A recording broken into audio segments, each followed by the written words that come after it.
Hello, I'm Andrew Gentile, And I'm Ariana. and you're listening to Behind the Flicks.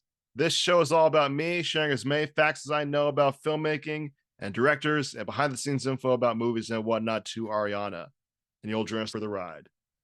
This episode's guest is a filmmaker, actor, speaker, and creator of Channel Surfing Studios. And please correct me if I get your last name incorrect. Paul Lauden? Paul Lauden, just like my voice, slightly too loud. Paul Lauden. Paul, Yes. welcome to Behind the Flicks. How are you?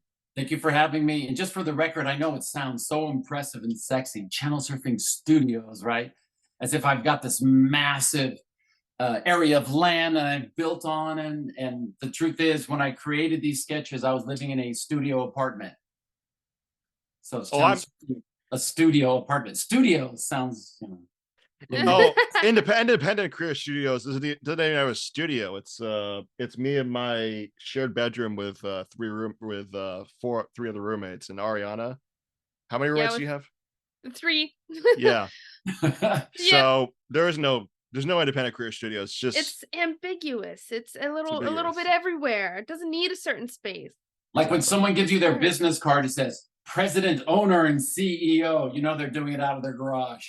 Yeah. Right. It's how Steve Jobs got started. Making up for something. Exactly. Do you want to give us a bit of like what you're doing in your life in terms of filming? Let the people know what you're up to. Sure. As we talked about briefly, I went to San Francisco State Film School. And I will jump back in time and not go in the actual chronological order. But before that, I was a working stand-up comic. And I did that for 5 years. And it was an amazing run. And especially since I was so young, I had nothing to fear. And being ignorant was a blessing. I just did shows 7 days a week. And after 2 years, it became my job. And that's sort of where I learned the structure of humor. Then I went to film school in San Francisco State. But even before that, I was doing, you may have heard this before, public access. Dun, dun, dun. And my public access show was called Around the Dial because people used to watch the TV and click around the dial. And it was sketch comedy. And leading into Airplane, these guys all started out doing sketches, sketch comedy. And I grew up watching short form. And what I mean by that is not just clips of Chaplin, smaller Chaplin movies, but Three Stooges, cartoons, which I consider short form. And it was really always the Three Stooges that really stood out to me. And then later on started watching Benny Hill and even early SNL. And despite, being a stand-up comic and going to film school, my love has always been short form.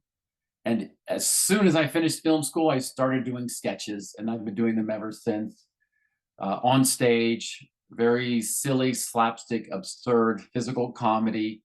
After the world changed and technology became affordable and easier, for a 10-year period, I produced a large number of shorts, actually 40 shorts over a 10-year period, an average of 2.5 minutes long. And I'm proud to say this. I say it with a humble confidence that the production value was very high because I treated each project like a film. And I have compiled them, put them all together, and we'll start having screenings and things of that nature. I don't know if I'm going to submit to film festivals, not quite my thing. I'd like to put on my own events. How do you go about doing that? You just kind of rent out your own place and sell a few tickets to your friends and get them to sell some, or? Oh, what I do is, because they're my friends, I don't want anyone to pay. So what I do is I connect it with a cancer organization so that it is a nonprofit 501c3, which allows people to donate. And part of the reason I do that is not only have I gone through cancer and recovered from it, but also it's an opportunity for people out there in the world to see someone who's gone through cancer for a 5-year period, a very difficult, challenging 5-year period. And then they see this after 10 years doing all this very challenging work and getting results. And then we do the events and people see this and they laugh and they have a good time. And for a few short minutes, they don't think about how cancer has impacted their lives. And my friends and family have a wonderful day. And I don't have to worry or focus on selling or filling up the theater because it doesn't matter how many people come. I don't lose money. I only gain the opportunity of being able to share what I've created. And oftentimes people hear about the event and they still donate to the cancer organization, even if they don't attend. So I'm looking forward to doing another event next March 19th here in Atlanta, Georgia, where I'm at now. And the event is called Comedy Crushes Cancer. And Andrew may have a different approach than I do, but when I work on films, I try to know as little about the technical aspects so I can focus on the performance, meaning I did what the Zucker-Abrahams-Zucker people did. I had 3 directors.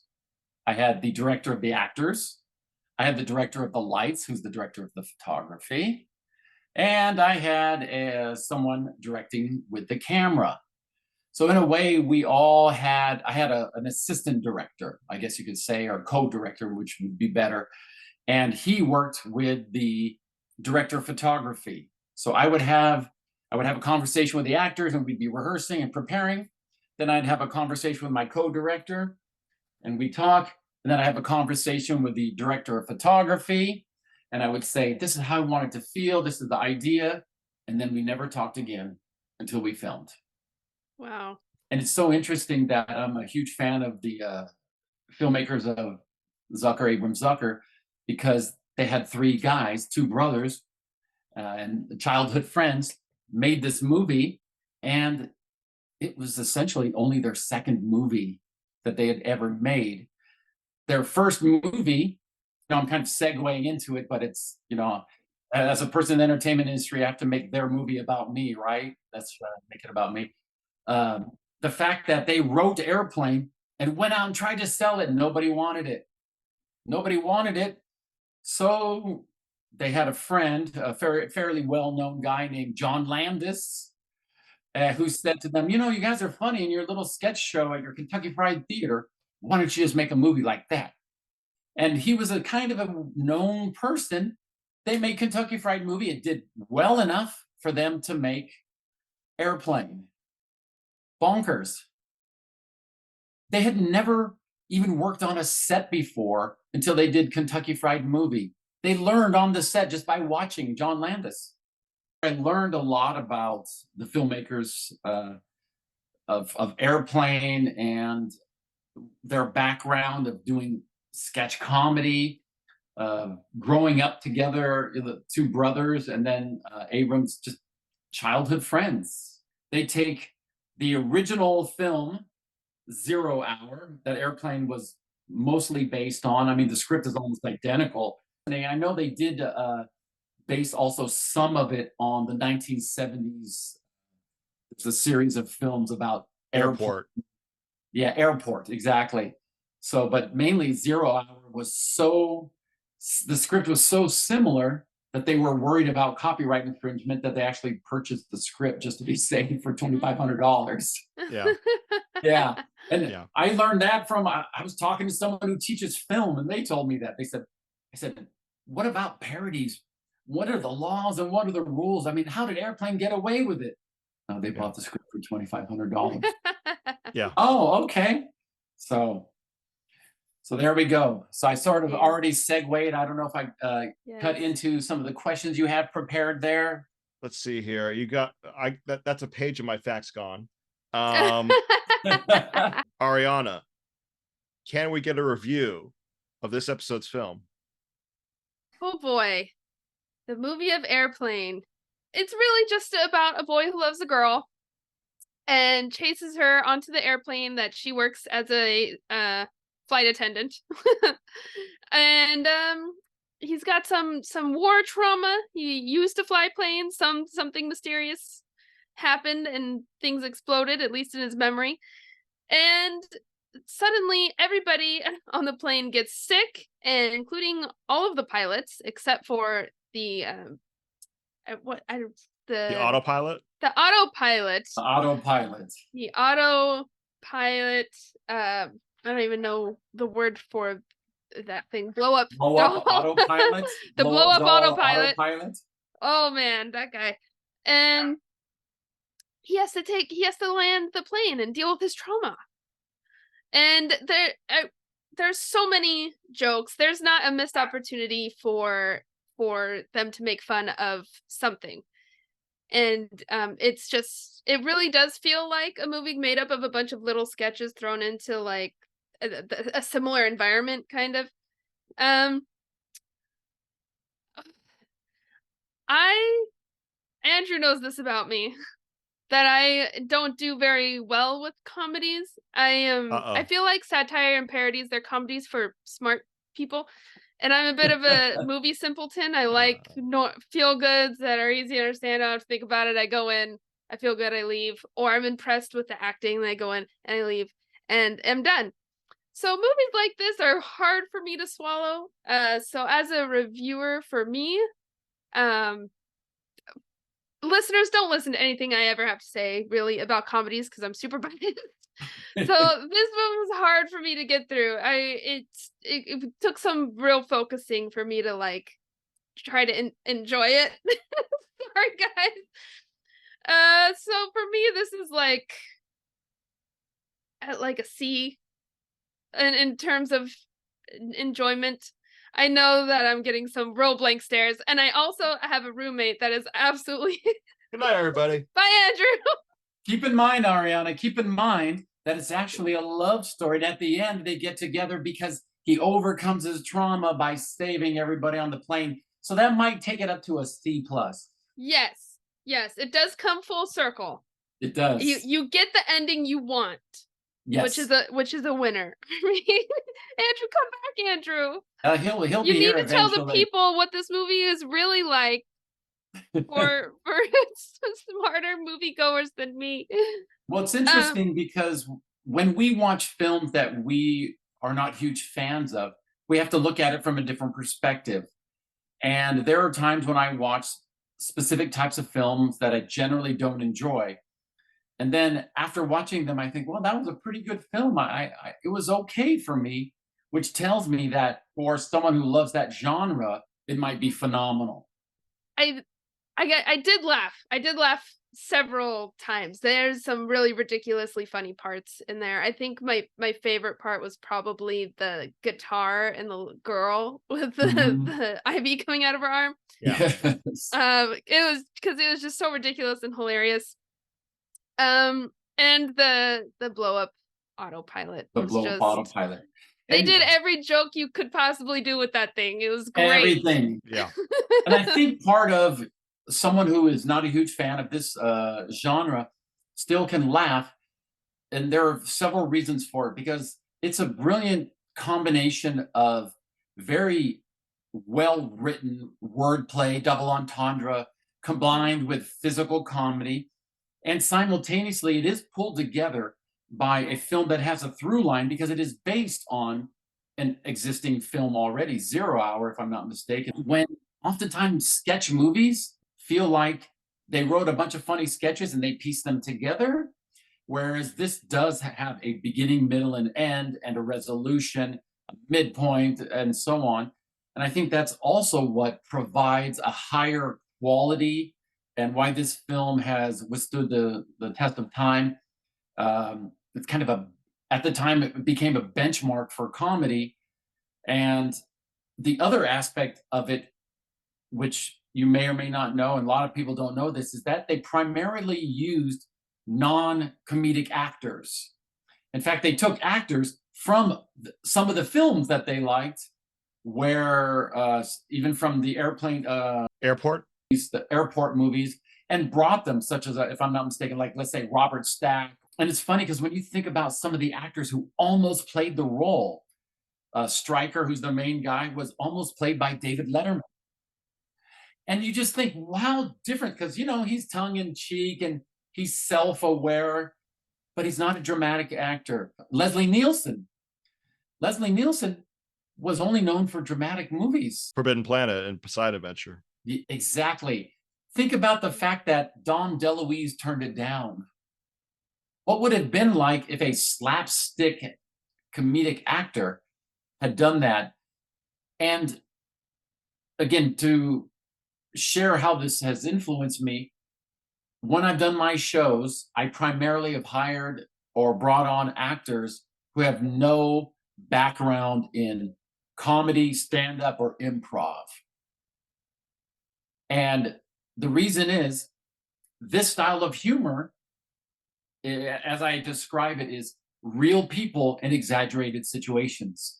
So when you have dramatic actors, they focus. Like if you've ever seen Liam Neeson in a comedy, he's hilarious because he is so serious. If you think about, was it Ted? Ted 2. Ted 2, when he's asking about the tricks, he wants to buy some cereal and he says, I understand it. These are only for children. Will the police come after me if I still get it as an adult? It's just, and he's so intense and serious. And so I primarily use actors who have dramatic training, and I intentionally try not to use actors who have improv or stand-up or sketch comedy background, which is kind of hypocritical because that is specifically my background. But my material is real people in exaggerated situations. And the exciting thing for me is that also sometimes we'll see a musical artist or a painter or an author come out with a huge successful book or song or album. It's kind of hard to follow up on yourself. The sophomore blues.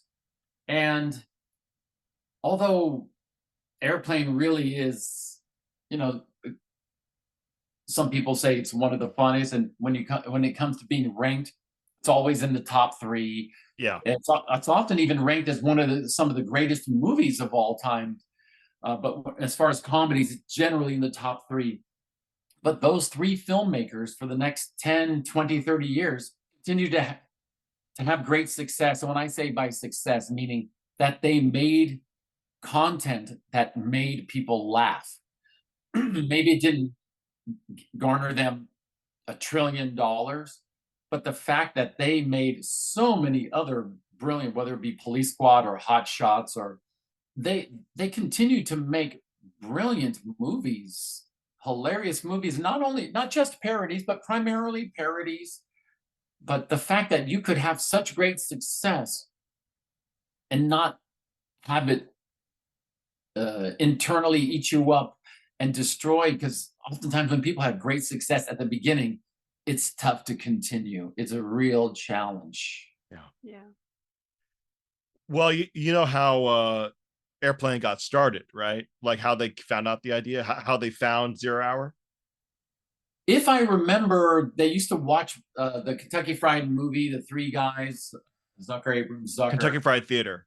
Kentucky Fried Theater, thank you. That they would just watch old movies and kind of make jokes and write some things. And then one night they accidentally watched 0 Hour and they thought it was funny, even though it was intended to be dramatic. And they thought, well, this would be a good comedy. Is that accurate? Close to my research, very close. Apparently they would videotape like late night commercials in order to find material for their sketches at the Kentucky Fried Theater, which they created. And in order to so they just would record the commercials just to see, hey, this is funny, we can steal this, we can steal that, and then tell our audience, and then use those jokes on our audience. And then one of those videotapes was 0 Hour. That's a story I heard. And you know, it's interesting. I did see an interview with, I think it was Jerry Zucker. He said that the original script had commercials in it. Really? You mean of Airplane? Yeah. Of Airplane had commercials in it, and the studio said, nah, it doesn't quite work, because, you know, what if 5 years from now, 10 years from now, we want to distribute it somewhere else? So they removed it, and then they actually met, if I'm not mistaken, with Michael Eisner when he was at Paramount. And they wanted to make the movie in black and white, as the original movie 0 Hour was. And he said, no, but if you make it in color, I'll give you the money and we'll make this movie starting tomorrow. And they made it in color. Yeah. I'm glad they did. I think it would have a different feel if it was black and white. I think so too. I feel like I should provide the listeners to a little context. When you say 0 Hour is the same structure as Airplane, let me explain how similar it is. Zero Hour is about a guilt-ridden ex-pilot who is forced back to the job after the crew of a commercial flight falls ill from food-poisoned fish. That's how similar it is. Wow. You know, it's so funny. Recently, and this is And my 0 Hour is a drama, by the way. 0 Hour is a drama, and this is my guilty pleasure, and I'm a little bit embarrassed to admit it. I really like going on TikTok. It's fun. And why? Because I will watch what they call a split screen, where they have 0 Hour and then they have Airplane. Watching the scenes, how they literally did what you would do as a stand-up. As a stand-up, you would lead in with something that sounds real, that comes from a place of honesty, and you would set it up, and just as you're about to deliver the last part, you set it in the opposite direction. And that's where the humor comes in. And when you watch it side by side, it'll be dialogue, dialogue, dialogue, joke, dialogue, dialogue, dialogue, joke. And some of it is identical. And in fact, the casting, my God, whoever did the casting should have received like an extra donut or something. Yeah. Because even the lead actress or the lead actors, they physically look the same. They even talk. Even the voice of the lead actress, who had this angelic 1957 style of acting voice, even though it was 1980. Mhm. It was just the casting. And when even the little scenes with a husband and wife, when one person is getting sick, or the pilots, just how they matched it up. So, and you could tell what they did was they just framed it almost identical to the original film as much as possible. This movie had a great deal of older actors, seasoned actors, and seasoned dramatic actors. Yeah. That jive woman, oh my gosh. She was so serious. That's what made that part so funny. I think that's probably I laughed the hardest during that whole conversation. Well, you know who that actress is, right? No? No, I don't. She's the mom from Leave It to Beaver. From an old show that's all about sweet America and da-da-da. And she was known as America's sweetheart. So for her to go on to that movie and do that shocked everyone. What's the rating on this movie? PG. PG. It's PG? It was PG. Yeah. Wow. If you go through it, they don't really use any bad language. But you see some stuff. There's a lot of double entendres. Well, There's a lot of suggestions. there, I mean, depending, I don't know what cut of the movie you saw, but on the Blu-ray, you see a woman's boobs, you know. Yeah. Oh, yeah. Yeah. That's true. You know what? No, You're everybody right. forgets that. Everybody forgets that. Honestly, Paul, you took all my facts. Mhm. Really? Oh, I did? Yeah. No, I had about 2 pages written of facts, and you covered all. Paul, my final question for you, it is: where can people follow you? What do you have to promote? If anyone does want to watch any of my silly sketches, it is Channel Surfing Studios. And I'm Paul Lauden, Lauden. Thank you. Listeners, if you have any comments, questions, or suggestions for future episodes, feel free to shoot us an email at independentcareerstudios@gmail.com. If you like this episode, please write a review, subscribe to us on Apple Podcasts, SoundCloud, Spotify, or YouTube. We'd love to hear your feedback. Behind the Flicks was created by myself and Ariana. I edited this episode. My name is Aaron Gentile. This has been an Independent Career Studios production.